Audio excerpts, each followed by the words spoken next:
This is the National News Desk, America's News Now, and it is the final stretch before Election Day. We're keeping an eye on 4 high-profile races in states where polls are tightening and candidates could not be further apart on some of the biggest issues. Thanks for joining us. I'm Jan Jeffcoat. It is Monday, November 3rd, and tomorrow voters will pick a new governor in New Jersey, where the polls are neck and neck right now. In Virginia, it depends on turnout for Election Day tomorrow, as the polls show the race for governor as well as for state attorney general right now are still within the margin of error. Another big race everyone's going to be watching is for the next mayor of America's largest city. That's New York City, with 3 choices that could not be more different. Let's get right to Mark Boyle at the live desk with the very latest for us right now. I know you've been tracking the final campaign stops and each of these highly watched challenges, Mark.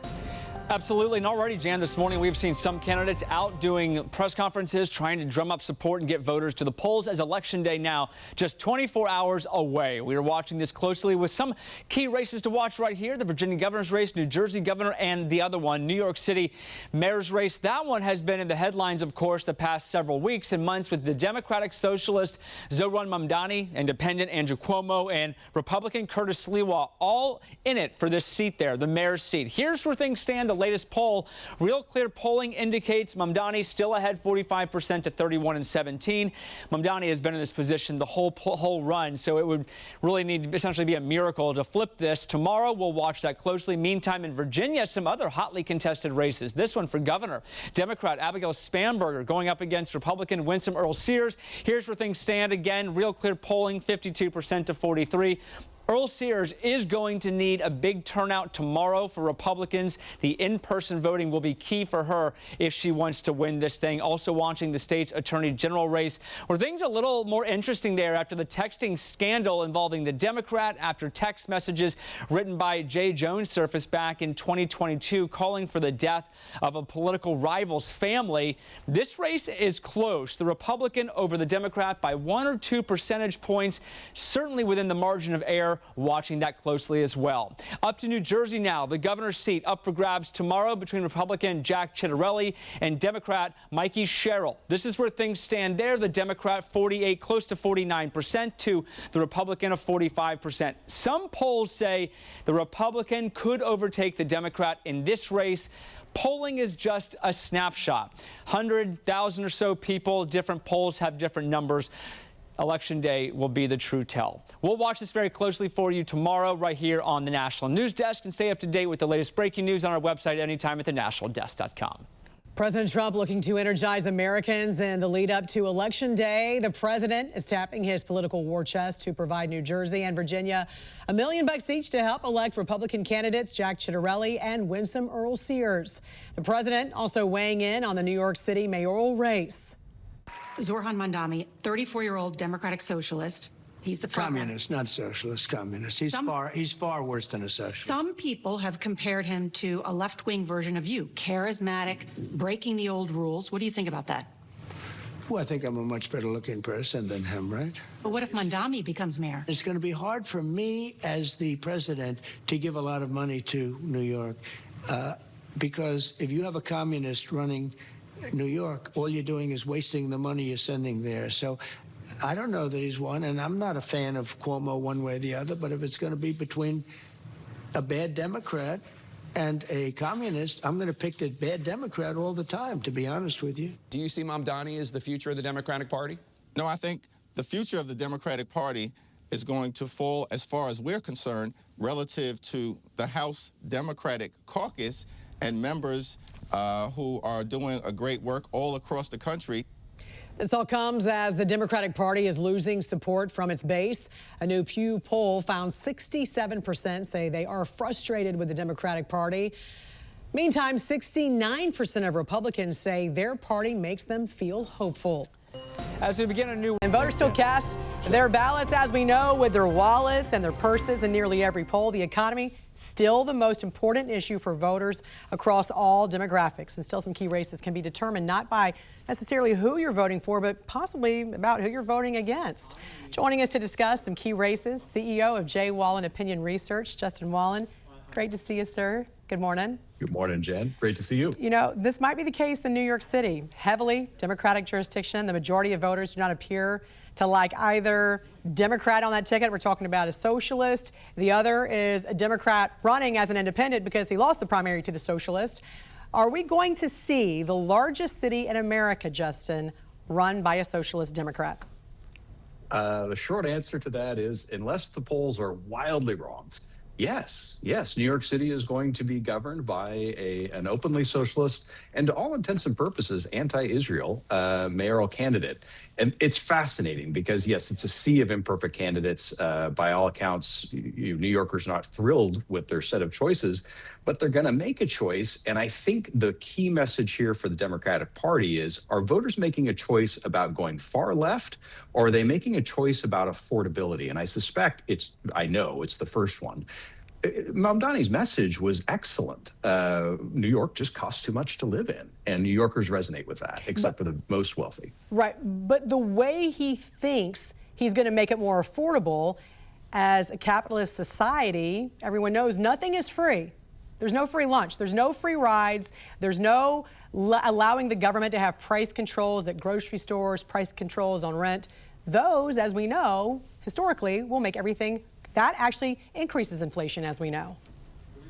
Well, I think the Democratic Party and New Yorkers in general, and Mamdani actually, need to look very closely at the success rate of really hard left progressive candidates who have won in deeply blue spaces. Look at San Francisco and Los Angeles district attorneys. Highly progressive policies that were enacted failed miserably, and they were ejected from their seats and replaced by much more right-leaning candidates. So in practice, this is going to be very interesting to see play out. Even in the deepest blue of blue, I don't think it's going to be palatable. Right, and we know these races obviously serve as a referendum, for the party that's not at the White House. So the Democratic Party, which seems to still be searching for some cohesion and messaging. So do they need to win by a large margin in places like Virginia and New Jersey, those two closely watched races? Yeah, they really do. I mean, in these off-cycle elections, as you know, the tide tends to go against the party that's in power. And if the Democratic Party really is accurate that there's a swell of discontent at the head of the United States with the Trump administration, then these races are going to be won by wide margins. And that's really the takeaway. Are these races that close? That probably shouldn't be if the messaging of the Democratic Party is correct. And the reality is they're just not, by all the polls, they're just not far and away. Most of them are within the margin of error. That's exactly right. How do you see the governor's race playing out there with Jack Ciattarelli and Democrat Mikey Sherrill in New Jersey? Well, that's a wonderful example of it. New Jersey is an interesting place because it's reliably blues, reliably Democratic for the presidency. But governors go back and forth. And in this case, it's too close to tell. There's absolutely no way to tell who's going to come out on top. And there should be a margin. If New Jersey is reflective of America's tempo, which in some ways it is because it goes back and forth, I think it's a good barometer. Then if the Democratic message is correct, that Americans are fed up with the administration's policies and really looking for an out, then the margin here really should be well outside the margin of error in favor of the Democratic candidate, and it's not. We had some polls that were just wildly off during last year's election cycle. Is there a reason why we're seeing so much discrepancy, do you think, in polling these days? Yes, that's a long conversation. But the key here for poll watchers is to look at averages because that weeds out the outliers. There are a lot of outliers, and that's a challenge. There are challenges with methodology. The key issues with my particular world are finding people who are willing to talk. And if you do it correctly, then it actually comes back. The funny thing about correct polls is most of those are internal.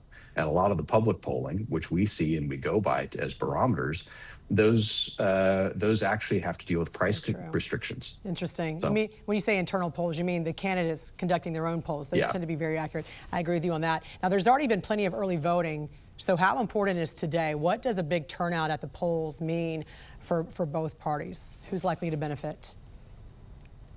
In this case, if we have a big turnout, I think Republicans are going to benefit because the mantra is that frustration and anger drives turnout. And if this is the case, as it typically is in a midterm, then the opposing party is going to prevail because of that.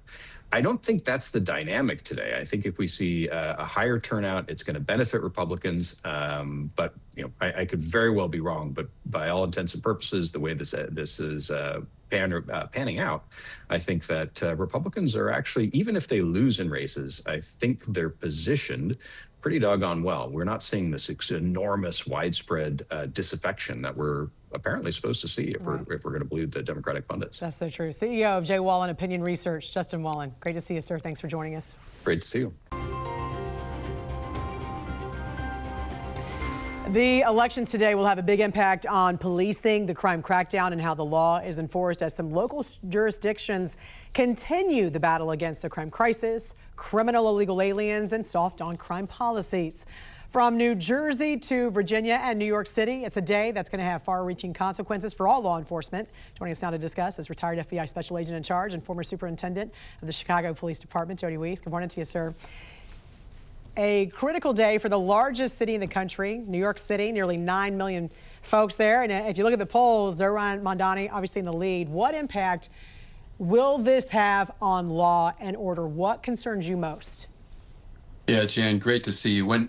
Whenever there's an election, there's going to be change. You can just expect that. Cops don't like change. It creates unknown. Unknown then is replaced with rumors and conspiracy theories, but that's going to normally happen. The other thing that you can always count on, usually, a new mayor, a new police chief. Trust me, I know how that can happen. But talking about Mamdani, let's look at this. I'm concerned about a couple things. Number one, I was at a conference a few weeks ago, and a lot of the guys and gals from New York City were saying that if he gets elected, there's going to be mass retirements, mass resignations. I don't know if that was really talk around a coffee table or not. Leaving your job is a big deal, but here's what I am very concerned about. If the police do not believe they are backed and supported, they're going to have a slowdown. They will only respond to radio calls. And why would they do that? For protection. You can't claim that I'm racially profiling anybody or going after this group or that group if I'm just answering the radio. I'm just responding to victims. A couple of my friends on the left are deeply concerned that the Trump administration, through the DOJ, is going to institute a DOJ-sponsored patterns and practice investigation. I don't think that'll happen. Republicans don't normally go that route. But if that were to happen, that could cost New York City millions and millions of dollars if they got into a consent decree. I don't think that will happen, though, with this administration. Well, the president has said he's going to withhold funds to New York City if Mamdani is elected. So we're talking about a guy who wants to give out free everything, but it's got to come from somewhere. So the thought is that he's going to have to start slashing the budget, and that could begin with law enforcement if he is elected. Can he unilaterally defund police? Can he dismantle police there in the city? Jan, not really. He may want to do that, but it's really highly unlikely. And I say that because of just the power structure in New York City. You're going to have to convince 26 councilmen that that's a good thing to do. You're going to have to convince the state, the federal government, and the unions have ironclad contracts. But what he could do is if officers leave, either through retirement or resignations, he could just let them go out by attrition and not replace them. And if you're trying to save money, I know NYPD has massive overtime, so he could put caps on that. But NYPD does not have to worry about them being dismantled by this mayor. In New Jersey, Jack Ciattarelli seeming to be getting ahead of Mikey Sherrill in some polls. What are the primary differences between these two candidates when it comes to law enforcement? Yeah, it's a little bit more subtle. The big issue, there's two big issues, immigration and then the qualified immunity for police officers. Sherrill has said she doesn't want much cooperation between the locals and the ICE officers. She wants to build community trust, and she thinks that would hurt it. Ciattarelli, he is all in on getting rid of sanctuary city status. He wants to mandate ICE and local cooperation, and if an agency in New Jersey doesn't go along with it, he's going to cut their funds. The other issue is a little more subtle. It's kind of a gray area with Sherrill because she has voted against qualified immunity for police officers in the past. She's kind of backed off that. Now, good news for the cops, Jack is all in for qualified immunity. So that's the primary differences I see in New Jersey. And very quickly, too, it was widely circulated a few weeks back. Mikey Sherrill wasn't able to walk with her graduating class at the U.S. Naval Academy, the graduation, because of a cheating scandal there. Will that hurt her with police officers? Will that hurt her with law enforcement? It should hurt her with everybody, Jan. I mean, I think we should expect honesty in our politicians. We should demand it.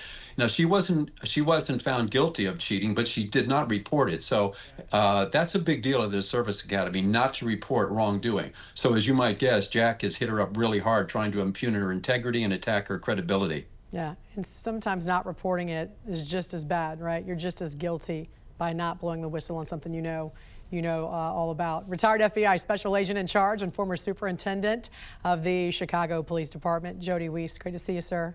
Happy Election Day. You too, Jan. Take care. You too. It is Election Day, and we are watching as the polls open nationwide. The most high-profile races taking place in New York, New Jersey, and Virginia. Thanks for joining us. I'm Jan Jeffcoat. It is November 4th. It's Election Day. Do not forget to vote. We want to get right to Mark Boyle at the live desk with the latest for us right now. And, you know, Mark, the candidates making their final campaign stops last night. They're really hoping to get their message to voters before they head to the polls today. For those who have not already cast their ballot. And most of these people, let's be honest, have probably made up their mind. They're waiting until Election Day, Jan. And we are here, Election Day across the country for many states, of course, as we wake up this morning watching some of these high-stakes races playing out across the country, the different locations. The candidates were out in full force in Virginia, New Jersey, and New York City. Let's take a live look over Capitol Hill here behind me this morning. They're making their last-minute pitches to voters, and let's start for you this morning here in New York City, where Democrat Socialist Mamdani is facing off against Republican Curtis Sliwa and Independent Andrew Cuomo. All three men spent yesterday canvassing the city. They are trying to secure every vote possible. Meantime, here in Virginia, you have the races the nation are watching. The first one, the race for governor between Abigail Spanberger, the Democrat, and Republican Winsome Earle-Sears. She's looking to keep Virginia's governor's office red. You'll also hear about the state's attorney general race. That's up for grabs, too, as Republican Jason Miyares looks to keep his seat against the challenger, Jay Jones. The Democrat, Jay Jones, looking to overcome his texting scandal that blew up really a few weeks ago, where his private text messages became public, where he called for the death of a former political rival's family. They were made public, so he's been challenging that. Finally, this morning in New Jersey, the other big race we're watching for you. Take a live look over Ocean City here behind me, the sun coming up there. Republican Jack Ciattarelli hoping to take down Democrat Mikey Sherrill in what's anticipated to be a very close race. They are within the margin of error in all the polls we have seen leading up to today. Republicans are getting some last-minute support from the White House. In the past 24 hours, President Trump spent some time virtually campaigning on behalf of New Jersey and Virginia's Republican candidates. He's hoping to get some momentum behind the Republicans to push them over the line. We're going to watch the very latest for you this morning as polls start to open in different locations. For updates throughout the day and tonight, visit our website anytime at thenationaldesk.com. All right. A new report out this morning shows there could be major financial fallout and a mass exodus from New York City if Mamdani gets elected. According to a survey conducted by JL Partners, 9% of New Yorkers said they would definitely move out. Another 25%, or 2.12 million, said they would consider leaving. At the same time, top business leaders are warning of the financial consequences if Mamdani gets into office and enacts his radical socialist policies. Yesterday, billionaire Elon Musk officially endorsed independent candidate Andrew Cuomo just days after slamming Mamdani's policies on the Joe Rogan podcast. I mean, you got to hand it to him. Like he can light up a stage, but he has just been a swindler his entire life. If Mamdani's policies are put into place, especially at scale, it would be a catastrophic decline in living standards, not just for the rich, but for everyone, as has been the case with every socialist experiment. And this morning, watchdog groups are also raising concerns about the dire social impacts Mamdani could make with his policies. In a new report, the Institute for the Study of Global Anti-Semitism and Policy stated he has repeatedly declined to condemn the slogan, "Globalize the Intifada," ignoring the fact that the word intifada is synonymous with incitement to kill Jews. Mamdani's rise is the story of how radical anti-Zionism has been repackaged as socialist, populist, progressive politics, and how this ideology now threatens to erode the sense of security for New York's Jewish community.